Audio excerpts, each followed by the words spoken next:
Hello everybody, Dr. Mark here. So today we're talking about mindset. And anytime that we're talking about mindset, the very first step in terms of changing your mind, changing the way that you see and manage the world is switching to what's called a growth mindset. So the two contrasting mindsets here. So the first one is a fixed mindset. And with a fixed mindset, it basically says that you are born with all the talents and the skills that you will ever have, right? The things that you have inherited, your genes, how intelligent you are, all of it is fixed, right? And so it's a very fixed mindset. And problem with that is how limiting that mindset is, because it basically what it says is that it doesn't matter how hard you're willing to work. It doesn't matter how much effort you're willing to put into something, how much time you give. It's like you are stuck with whatever you have. Now, cool thing is that when you're able to start switching to a growth mindset, it says the exact opposite, right? It says it doesn't matter what you've been given in your life. It doesn't matter your genes. It doesn't matter what has happened to you in your history. It doesn't matter the things that you are done. So you are capable of changing, right? And so through time, effort, and energy, you are capable of making any change that you desire in your life. Now, that does not mean that it's going to be easy, right? But anything that's good and positive in our lives, they all take time, effort, and energy, whether it's your relationships with others, your spouse, your children. It takes time, it takes effort, it takes energy.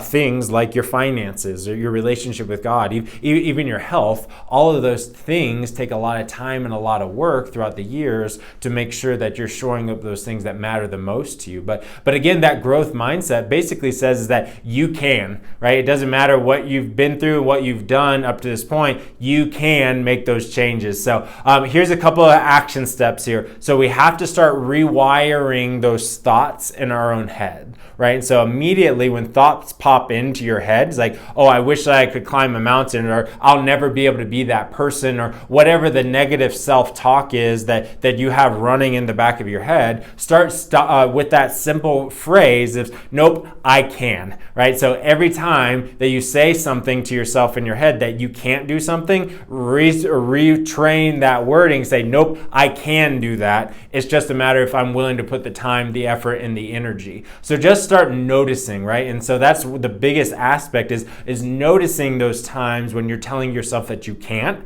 and switching that script in your head saying, nope, I can. Now, so by starting with that concept of switching over to I can is going to be so empowering. But the next phase of it all is embracing the power of yet, right? And I think that this is so cool. It's like, I haven't done something yet, or I haven't pulled this thing off yet. I haven't lost weight yet. I haven't achieved the health that I want yet. So that term yet means that I just because I haven't done it doesn't mean that I can't do it, and it certainly doesn't mean that I won't do it. It just means that I haven't done it up to this point, right? So just embracing those two concepts and simply by changing the way that we speak to ourselves and even speaking to the people that are nearest and dearest to us, and just slowly start changing some of that terminology and just watch how your mind starts being able to visualize a different future for yourself. So number one step in terms of changing our overall mindset and outlook on life is switching from a very fixed mindset